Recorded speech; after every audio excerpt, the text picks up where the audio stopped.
नमस्कार, मानस Mishra all news nation के खास प्रोग्राम राष्ट्र सर्वोपरि में आप सभी का बहुत बहुत स्वागत करता हूं। तेलंगाना में आज जो कुछ हुआ शायद वो एक्सेप्टेबल नहीं है, वो किसी भी प्रकार से भी यहां पर एक्सेप्ट नहीं किया जा सकता है। एक बयान जो कितने महीने पहले दिया गया, उस बयान को लेकर के आज सर तन से जुदा के नारे लग रहे हैं। और सर तन से जुदा के नारे, सबसे खास बात है तेलंगाना में बीजेपी अध्यक्ष को कैसे उठा ले जाती है पुलिस, और किसके दबाव पर? कुछ कठमुल्लों के दबाव पर। कठमुल्ले हम क्यों कर रहे हैं? क्योंकि ये लोग जो प्रदर्शन कर रहे थे वो पुलिस थाने के बाहर नारे जो लग रहे थे, जैसे वीडियो आ रही है, सर तन से जुदा, सर तन से जुदा। अब सर तन से जुदा के नारे लगाने वाले लोगों ने आखिरकार बीजेपी के अध्यक्ष तेलंगाना के, आप समझिए, उनके जबरदस्ती पुलिस उठाकर ले गई है। कैसे कठमुल्लों ने कैसे आखिरकार जो उनको करना है वो करवा लेते हैं। और यहां हमारे भगवान शिव पर जब काशी में केस चल रहा था, अभी तो मामला थोड़ा डाउन है, जब केस में पूरी तरह से उस पे था, उस समय किस तरह से शिवलिंग पे अभद्र टिप्पणियां करते थे। और आमिर खान अभी भी बाहर घूम रहा है। आमिर खान किस तरह से अभद्र टिप्पणियां करता था, भगवान गायब दिखाता था, वो आमिर खान घूम रहा खुला। और ये लोग, हम किसी भी बयान का समर्थन नहीं करते हैं और ना हम किसी बयान के पक्ष या विपक्ष की बात कर रहे हैं। हम सिर्फ यहां सच दिखाने का प्रयास कर रहे हैं। सच क्या है, आप किस भगवान के बारे में क्या बोल रहे हो, लेकिन गलत मत बोलो। लिए चलते हैं डिबेट की तरफ, और कैसे कठमुल्लों ने कराया है कांड आपको दिखाएंगे इस वीडियो में। अनुरोध करेंगे वीडियो को लाइक शेयर जरूर करेगा। और ये जब कुछ हो रहा है देश में, क्या ये अब एक्सेप्टेबल है? आपकी प्रतिक्रिया कमेंट बॉक्स में देखनी चाहिए। विशेष से पूछूंगा आखिर क्या है पूरा मामला, आखिर कैसे एक समुदाय के लोगों ने प्रेशर में दिला करके जहां एक बयान महज दिया गया, और क्योंकि बीजेपी के प्रदेश अध्यक्ष जिसकी सत्ता है, आज हनक है सत्ता की केंद्र में, उसको उठा लिया जाता है। इसका मतलब समझते हैं कि इन लोगों का कितना पावर है कट्टरता में। जी, जाहिर सी बात है, इन लोगों की पावर बहुत है, क्योंकि कहीं ना कहीं पे मुनव्वर फारूकी ने खुद जो हाल ही में जिस प्रोग्राम को लेकर इतना बड़ा बवाल छिड़ा हुआ है, मैं आपको बता दूं, दर्शकों को बताना चाहूँगा कि 20 अगस्त को मुनव्वर फारूकी का हैदराबाद में एक शो एडजस्ट किया जाता है। मुनव्वर फारूकी वो व्यक्ति है जिसने इंदौर में इसने स्टैंड अप कॉमेडी के टाइम में इन्होंने भगवान राम, माता सीता को लेकर बहुत ही अभद्र टिप्पणी की थी। खैर, कॉमेडी के नाम पे इन्होंने हिंदू धर्म को छेड़ दिया, कोई बात नहीं, किसी को कोई दुख नहीं हुआ। जब हिंदू संगठनों ने इसका विरोध जताया, बहुत ज़्यादा बवाल करने के बाद कहीं जाके गलती से पुलिस ने इनको गिरफ्तार किया। उसके बाद सुप्रीम कोर्ट ने इनको छोड़ दिया, ये कहते हुए कि इनको बोलने की व्यक्ति आज़ादी है। अब यहाँ बात आ जाती है हैदराबाद। ऐसे हिंदुओं ने इनका वैसे ही बायकॉट करना शुरू कर दिया था, कई जगहों से ये जूते खाएं, मार खाएं और भागे हैं। लेकिन आप देखिए कि कैसे बॉलीवुड इंडस्ट्री और कुछ राजनेता मिलके इन कठमुल्लों की जो सियासत है कैसे चमकाते हैं। यही हमारी बहुत हिंदुओं को बहुत बड़ी शुभचिंतक बनती थी, क्या नाम है इनका, अरे कंगना रनावत ने बड़े ही चतुराई से मुनव्वर फारूकी को अपने शो में बुलाया।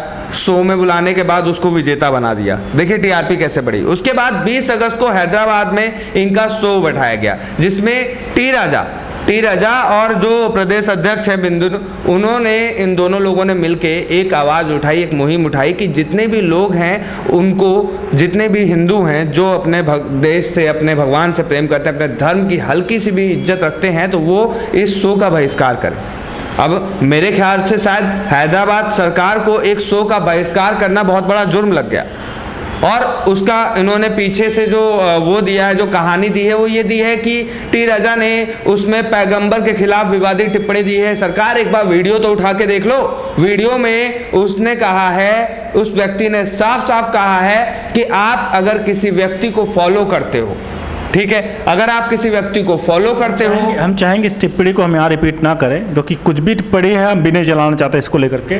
देखिए टिप्पणी, देखिए उन्होंने जो बात कही वो कहीं ना कहीं पे गलत नहीं कही। उन्होंने जो बात कही, उन्होंने कहा कि आप अगर मेरा आपका कोई फॉलोवर है तो उस फॉलोवर को, वो फॉलोवर कैसा है आपको ध्यान देना चाहिए, ठीक है। अच्छा चलिए, मैंने यहाँ विश्वेश को इसलिए रोका था कि ये डर है देश में, ये डर पैदा किया गया है। इसीलिए मैंने यहाँ रोका, एक ड्रामेटिकल रोका मैंने था यहाँ पर कि ये डर है कि इनके लिए अगर कुछ बोलोगे तो क्या हो सकता है। और देखिए आज मीडिया चैनल्स भी इस तरह से डरे हुए हैं क्योंकि उनको भी डर है मन में, क्योंकि सर तन से जुदा वाले लोग अगर इस तरह से काम कर रहे हैं तो क्या हो सकता है। तो इसलिए कह रहा हूँ, ये मेरा कहने का मकसद, यहाँ एक मैसेज देने का मकसद था, सरकारें भी अपनी आंखें खोले, सुरक्षा दे आम नागरिकों को। किसी को कुछ कह देना उससे, और वो भी किस तरह बयान को लेकर के, और उस बयान पर कोई अगर उस बयान पर कोई टिप्पणी कर देता बयान के बयान पर, उसके ऊपर भी हो जाता है। यहाँ मैं बस अपने दर्शकों से एक सवाल पूछना चाहूँगा। मुझे मालूम है कि हमारे दर्शकों में हिंदू भी हैं, मुस्लिम भी हैं, कई धर्म के लोग हैं। मैं यहाँ अपने खास करके मुस्लिम समुदाय के दर्शकों से एक सवाल करना चाहूँगा कि क्या पैगंबर अल्लाह आपके अल्लाह है, लेकिन दूसरे धर्म के जो देवी देवता है वो देवी देवता नहीं है? क्या उनकी इज्जत नहीं है?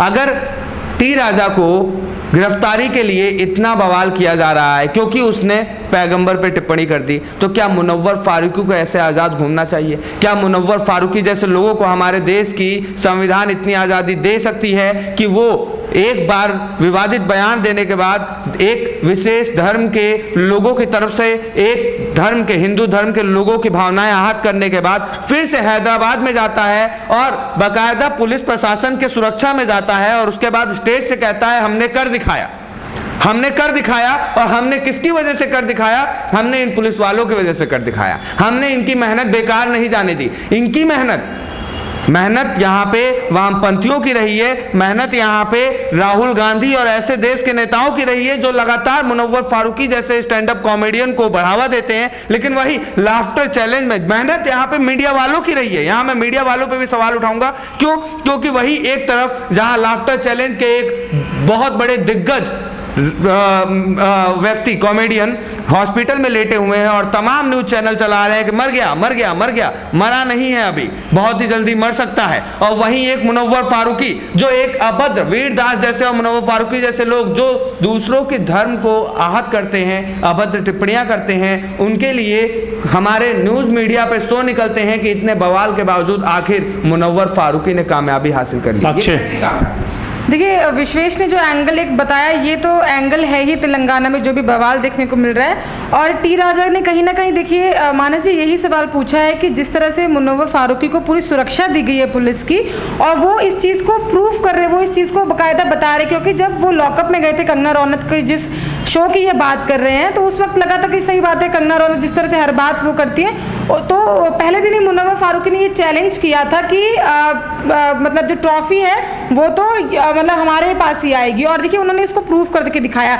आप जो पावर की बात कर रहे थे अभी मुसलमानों की, देखिए एकजुटता इनके अंदर इतनी है, क्योंकि देखिए शो में आप जो परफॉर्म करते हैं उसके साथ साथ आपको जनता वोट भी देती है। तो ये लोग इस तरह से, एक नुपुर शर्मा एक जो महिला है उसको सरेआम इन्होंने कितना परेशान किया एक बयान के पीछे। लेकिन ये जो दूसरी तरफ देखने को मिलता है कि ये युवा इस तरह से जब हिंदू देवी देवताओं पर सवाल खड़े कर रहा है और ये इस तरह की सुरक्षा में जा रहा है, जैसे प्रधानमंत्री को भी जेट सिक्योरिटी नहीं मिलती है, उससे ज़्यादा सिक्योरिटी मुनव्वर फारूकी की मिली है। तो ये दिखाता है कि जब हिंदू देवी देवताओं पे सवाल खड़े होते हैं तो किस तरह से ये लोग बाइस्ड हो जाते हैं, और जब अपनों पे बात आती है तो किस तरह से ये खड़े नजर आते हैं। दूसरा एंगल जो मैं आपको बताना चाहूँगी कि बीजेपी जो इतने बड़े पैमाने पे जो ये विरोध प्रदर्शन तेलंगाना में कर रही थी, कहीं ना कहीं मनीष सिसोदिया के साथ टीआरएस जो सत्ताधारी पार्टी है तेलंगाना में, उसकी जो महिला नेता है कविता, उनका भी बड़ा नाम आया है इस घोटाले में। उसको लेकर भी कहीं ना कहीं बीजेपी प्रदर्शन कर रही थी और किस तरह से बुरी तरह से मारा गया है कार्यकर्ताओं को। उसके बाद से प्रदेश अध्यक्ष को बिठाया गया और टी राजा के बयान को लेकर ये जो पूरा एंगल देखिए हिंदुओं को बदनाम करने की कोशिश की गई है, ये पूरा प्लानिंग आप देख सकते हैं। यहाँ एक चीज देखने वाली है मानस जी कि यहाँ पे टी राजा को उठाया गया क्यों? क्योंकि उन्होंने पैगंबर पर विवादित बयान दिया था। लेकिन यहाँ सवाल ये उठता है कि आखिर तेलंगाना प्रदेश अध्यक्ष को क्यों उठाया गया? उन्होंने तो सिर्फ इतना कहा था कि भैया मुनव्वर फारूकी का जो शो है उसका बहिष्कार करना चाहिए और हम बहिष्कार करते हैं। आखिर के लिए तैयारी में थे। आपको मैं बता दूं, मैंने अभी जस्ट ये खबर पढ़ी कि ये सूत्रों के हिसाब से वहां की सत्ताधारी पार्टी को पता चल गया कि जो कविता है उनके घर के बाहर वो प्रदर्शन करने वाले थे। बात ये है कि प्रदर्शन करना क्या इतना बड़ा गुनाह हो गया? प्रदर्शन, यहाँ पे प्रदर्शन तो कांग्रेस के कितने कार्यकर्ता कर रहे हैं। प्रदर्शन नेशनल हेराल्ड मामले में चल रहा है, प्रदर्शन टिकैत बैठ के दिल्ली में डेली ड्रामा कर रहे हैं, हैं, प्रदर्शन असदुद्दीन ओवैसी करते हैं, प्रदर्शन उनके साथ के लोग करते हैं, सर तन से जुदा के नारे वो लगाते हैं। और अगर एक हिंदू धर्म का व्यक्ति ये कह देता है कि मैं इस शो या इस पिक्चर को बाइकआउट करता हूं, तो वो प्रदर्शन देश के लिए हानि पहुंचाता है। देखिए, ये जो हो रहा देश में, हमें लगता है कि ये एक नास्ट्रोडामस की भविष्यवाणी थी कि किसी धर्म के खात्मा होने वाला है। अगर जो लोग जानते हैं कमेंट बॉक्स में प्रतिक्रिया दें कि किस धर्म की बात हो रही थी और वो धर्म खत्म होने वाला है। मैं बता दूं आपको, वो धर्म शायद खत्म होने वाला है क्योंकि उनकी कट्टरता ही उनको मारेगी। हम उस धर्म का नाम नहीं ले रहे हैं। आप कमेंट बॉक्स में प्रतिक्रिया के रूप में दें और वीडियो को लाइक शेयर जरूर करें। बहुत बहुत धन्यवाद।